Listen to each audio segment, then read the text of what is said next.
ವೇದಿಕೆಯಲ್ಲಿರ್ತಕ್ಕಂಥ ಘನತಯುತ ವಾಣಿಜ್ಯ ಮಂಡಳಿ ಅಧ್ಯಕ್ಷರೇ, ಪದಾಧಿಕಾರಿಗಳೇ ಹಾಗೂ ಗೌರವಾನ್ವಿತ ನಿರ್ಮಾಪಕ ಸದಸ್ಯರುಗಳೇ, ಈ ಪರ್ಸೆಂಟೇಜ್ ವಿಚಾರ ದಶಕಗಳಿಂದ ಮಾತುಕತೆಯಲ್ಲಿದೆ. ಆದರೆ ಅನುಷ್ಠಾನಕ್ಕೆ ಬರಬೇಕಾದ್ರೆ ಅಧ್ಯಕ್ಷರು ಹೇಳಿದಾಗೆ ಕೇವಲ 5% ವರ್ಗದಿಂದ ಇದು ಹಾಗೆ ನೆನೆಯುವುದು ಬಿದ್ದಿದೆ.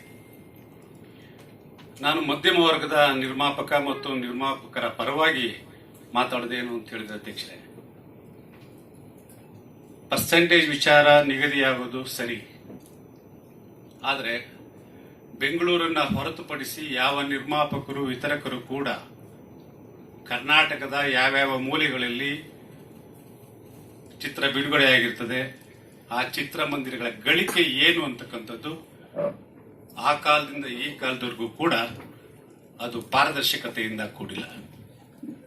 ಯಾಕೆಂತೇಳಿದ್ರೆ ನಿರ್ಮಾಪಕ ಆಗಲಿ ವಿತರಕ ಆಗಲಿ ಸಿನಿಮಾ ರಿಲೀಸ್ ಆಗಿದ ತಕ್ಷಣ ಬೆಂಗಳೂರು ಬಿಟ್ಟು ರಾಜ್ಯವನ್ನ ಸುತ್ತೋ ಕೆಲಸವನ್ನ ಮಾಡೋದಕ್ಕೆ ಸಾಧ್ಯ ಇಲ್ಲ, ವಾಸ್ತವದಲ್ಲಿ ಸಾಧ್ಯವಿಲ್ಲ. ಈ ಕಾರಣಕ್ಕೆ ಶೇಕಡವಾರು ಪದ್ಧತಿ ಬಂದರೂ ಕೂಡ ಅಧ್ಯಕ್ಷರೇ, ಶೇಕಡವಾರು ಪದ್ಧತಿ ಬಂದರೂ ಕೂಡ ಅಲ್ಲಿ ಬೆಳಗಾಮಲ್ಲಿ, ಬಿಜಾಪುರಲ್ಲಿ, ಬಳ್ಳಾರಿನಲ್ಲಿ, ಮೈಸೂರಲ್ಲಿ, ಚಾಮರಾಜನಗರದಲ್ಲಿ, ಬೆಂಗಳೂರನ್ನ ಹೊರತುಪಡಿಸಿ ಇರ್ತಕ್ಕಂಥ ಎಲ್ಲಾ ಚಿತ್ರಮಂದಿರಗಳ ಒಳಗಡೆ ಪ್ರೇಕ್ಷಕರು ಎಷ್ಟು ಜನ ಇದ್ದಾರೆ ಅಂತಕ್ಕಂಥದ್ದು ನಮ್ಮ ಕಣ್ಣಿಗೆ ಕಾಣ್ತಿಲ್ಲ. ಸೊ ಹಾಗಾಗಿ ಈ ಶೇಕಡವಾರು ಬರೋದೇ ಆಯ್ತು ಅಂತ ಹೇಳಿದ್ರೆ ಸಂತೋಷ, ಸ್ವಾಗತ ಮಾಡೋಣ. ಆದರೆ ಅಲ್ಲಿ ಪಾರದರ್ಶಕತೆಯ ಅವಶ್ಯಕತೆ ಇರೋದ್ರಿಂದ ನಾವಿವಾಗ ಬುಕ್ ಮೈ ಶೋ ನೋಡ್ತಾ ಇದ್ದೀವಿ. ಬುಕ್ ಮೈ ಶೋ ಕೆಲವೇ ಸೆಂಟರ್ಗಳಲ್ಲಿ, ಕೆಲವೇ ಚಿತ್ರಮಂದಿರಗಳಲ್ಲಿ, ಬೆಂಗಳೂರು ಕೇಂದ್ರೀಕೃತ ಮತ್ತು ಕಾರ್ಪೊರೇಷನ್ ಸಿಟಿಗಳಲ್ಲಿ ಮಾತ್ರ ಅದು ಬುಕ್ ಮೈ ಶೋ ಒಡಂಬಡಿಕೆ ಆಗಿರ್ತದೆ, ಅಲ್ಲಿ ಅವಕಾಶ ಇರ್ತದೆ. ಆದರೆ ಇನ್ನು ಎರಡನೇ ಹಂತಕ್ಕೆ ಗ್ರಾಮೀಣ ಪ್ರದೇಶಗಳಿಗೆ ಹೋದಾಗ ಯಾವ ಬುಕ್ ಮೈ ಶೋಗಳು ಇರೋದಿಲ್ಲ, ನೇರವಾಗಿ ಟಿಕೆಟ್ ತಗೊಂಡು ಹೋಗುವಂಥದ್ದು.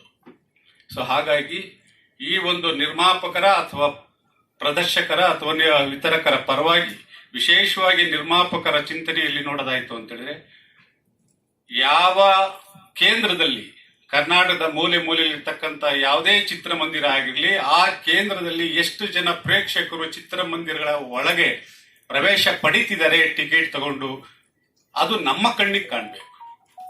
ಇತ್ತೀಚೆಗೆ ಏನಾಗಿದೆ ಅಂತ ಹೇಳಿದ್ರೆ, ನಾನು ಯಾರು ಬೇಸರ ಮಾಡ್ಕೊಂಡ್ರು ಚಿಂತೆ ಇಲ್ಲ, ಬೆಂಗಳೂರನ್ನ ಹೊರತುಪಡಿಸಿ, ಬೆಂಗಳೂರು ಅಂತ ಹೇಳಿದ್ರೆ ನಾವು ವಿತರಕರು, ನಿರ್ಮಾಪಕರು, ಕಲಾವಿದರುಗಳು, ತಂತ್ರಜ್ಞರು ಸುತ್ತಾಡ್ಬಿಡ್ತೀವಿ. ಕೇಂದ್ರವನ್ನ ಬಿಟ್ಟು ಹೊರಗಡೆ ಹೋಗಬೇಕಾದ್ರೆ ದಿನಗಳು ಕಳೀತದೆ. ಅಷ್ಟರಲ್ಲಿಯೇ ಅಲ್ಲಿಯ ಸ್ಥಿತಿಗತಿ ನಮ್ಗೆ ಅರ್ಥ ಆಗೋದಿಲ್ಲ. ಹಾಗಾಗಿ ಪ್ರತಿ ಚಿತ್ರಮಂದಿರದಲ್ಲಿ ಆನ್ಲೈನ್ ಬರಬೇಕು, ಆನ್ಲೈನ್ ಟಿಕೆಟ್ ಕಟ್ ಆಗಬೇಕು. ಇದು ವಿತರಕರಿಗೆ ಮತ್ತು ನಿರ್ಮಾಪಕರಿಗೆ ಕಣ್ಣಿಗೆ ಕಾಣಬೇಕು. ಕಂಡಾಗ ಮಾತ್ರ ನಮಗೆ ನಿರ್ಮಾಪಕರಿಗೆ, ವಿತರಕರಿಗೆ ಅನುಕೂಲ ಆಗುತ್ತೆ. ಉದಾಹರಣೆಗೆ ಹೇಳಬೇಕು ಅಂತ ಹೇಳಿದ್ರೆ, PVR ಮಲ್ಟಿಪ್ಲೆಕ್ಸ್ಗಳು ಯಾವುದೇ ಮಾಲ್ಗಳಾಗ್ಲಿ, ಭರತ್ ಮಾಲ್ ಆಗಲಿ, ಇನ್ನೊಂದಾಗ್ಲಿ, ಗೋಪಾಲನ್ ಆಗಲಿ, ಯಾವುದೇ ಆದ್ರೂ ಕೂಡ ಪರ್ಸೆಂಟೇಜ್ ಅಂತ ನಿಗದಿಯಾಗಿದೆ, ಅಗ್ರಿಮೆಂಟ್ಗೆ ಸಹಿ ಹಾಕಿರ್ತೀವಿ. ಅದ್ರ ಪ್ರಕಾರ 10 ರೂಪಾಯಿ ಬಂದ್ರೆ ಟ್ಯಾಕ್ಸ್ ಅನ್ನ ಕಡಿತ ಮಾಡಿ 4 ರೂಪಾಯಿನೋ 4.75 ರೂಪಾಯಿನೋ ನಮ್ಮ ನಿರ್ಮಾಪಕರಿಗೆ, ವಿತರಕರಿಗೆ ಬರ್ತಾ ಇದೆ. ಆದರೆ ಬೇರೆ ಕೇಂದ್ರಗಳಲ್ಲಿ ಕಣ್ಣಿಗೆ ಕಾಣದ ಕಾರಣ, ಆನ್ಲೈನ್ ಇಲ್ಲದ ಕಾರಣ ಅಲ್ಲಿ ಪ್ರವೇಶ ಎಷ್ಟಾಗಿದೆ ಅಂತಕ್ಕಂಥದ್ದು ನಮಗೆ ಕಣ್ಣಿಗೆ ಕಾಣಿಸ್ತಿಲ್ಲ. ಹೌದಾ ಸರ್? ಸೊ ಹಾಗಾಗಿ ಪ್ರತಿ ಚಿತ್ರಮಂದಿರಗಳಲ್ಲಿ ಇವತ್ತು ತಂತ್ರಜ್ಞಾನ ತುಂಬಾ ಉತ್ತುಂಗದಲ್ಲಿದೆ. ಯಾವ ಕೇಂದ್ರದಲ್ಲಿ ಬೇಕಾದ್ರೂ ಲೈವ್ ಅನ್ನು ನೋಡುವಂತ ಪರಿಸ್ಥಿತಿ ಇದೆ. ಅಂತ ಒಂದು ತಂತ್ರಜ್ಞಾನ ಉಪಯೋಗಿಸಿಕೊಂಡು ಪ್ರತಿ ಚಿತ್ರಮಂದಿರಗಳಲ್ಲಿ ಆಯಾ ಸಿನಿಮಾಗಳ ಪ್ರವೇಶ, ಪ್ರೇಕ್ಷಕರ ಪ್ರವೇಶ ಎಷ್ಟಾಗಿದೆ, ಟಿಕೆಟ್ ಕಟ್ ಎಷ್ಟಾಗಿದೆ ಅಂತಕ್ಕಂಥದ್ದು ಮೊದಲಿಗೆ ನಮಗೆ ಕಾಣಬೇಕಾಗಿದೆ. ಆಗಾದಲ್ಲಿ ಮಾತ್ರ ಈ ಮಾಲ್ಗಳಿಂದ ಬರ್ತಕ್ಕಂಥ ಶೇಕಡವಾರು ಏನು ನಮಗೆ ಕೈ ಸೇರ್ತಾ ಇದೆ. ನಾವು ಒಂದು ಚಿಕ್ಕ ಉದಾಹರಣೆ ಕೊಡ್ತೀವಿ. ಮೊನ್ನೆ ಒಂದು ಸಿನಿಮಾ ರಿಲೀಸ್ ಮಾಡ್ತೀವಿ, ಹಿಕೋರಾ ಅಂತ. ಆ ನಿರ್ಮಾಪಕಿ ಕೂಡ ಇಲ್ಲೇ ಇದ್ದಾರೆ. ಒಟ್ಟಾರೆ ಕರ್ನಾಟಕದಲ್ಲಿ ಒಂದು 30ಕ್ಕೂ ಹೆಚ್ಚು ಸಿನಿಮಾ ಮಂದಿರಗಳಲ್ಲಿ ತೆರೆ ಕಾಣಿಸಿದ್ವಿ. ಆದರೆ ಮಲ್ಟಿಪ್ಲೆಕ್ಸ್ ಅಲ್ಲಿ ಮಾತ್ರ ನಮಗೆ 60,000 ಚಿಲ್ಲರೆ ನಮಗೆ ಚೆಕ್ ಮುಖಾಂತರ ಬಂದಿದೆ, ಆನ್ಲೈನ್ ಮುಖಾಂತರ ಬಂದಿದೆ. ಅದನ್ನು ಹೊರತುಪಡಿಸಿ ಯಾವುದೇ ಏಕಪರದೆಯ ಚಿತ್ರಮಂದಿರಗಳಿಂದ ₹1 ಕೂಡ ನಾವು ಸ್ವೀಕಾರ ಮಾಡಕ್ಕಾಗಿಲ್ಲ. ಒಂದು ವೇಳೆ ಶೇಕಡವಾರು ಪದ್ಧತಿ ನಿಗದಿ ಆಯ್ತು ಅಂತ ಹೇಳಿದ್ರೆ ಯಾವುದೇ ಕಾರಣಕ್ಕೂ ಚಿತ್ರಮಂದಿರಗಳು ಮುಂಗಡ ಹಣವನ್ನ ನಿರ್ಮಾಪಕರಿಂದ ಅಥವಾ ವಿತರಕರಿಂದ ಪಡೆಯತಕ್ಕದಲ್ಲ. ಯಾಕಂದ್ರೆ ಶೇಕಡವಾರು ನಿರ್ಧಾರ ಆಗಿರುತ್ತೆ. ಸೊ ಹಾಗಾಗಿ ಇಲ್ಲಿ ಥಿಯೇಟರ್ ರೆಂಟ್ ಅಂತ ಏನೋ ಒಂದು ವ್ಯವಸ್ಥೆ ಇದೆ, ಇತ್ತೀಚೆಗೆ ಕಡಿಮೆ ಆಗಿದೆ.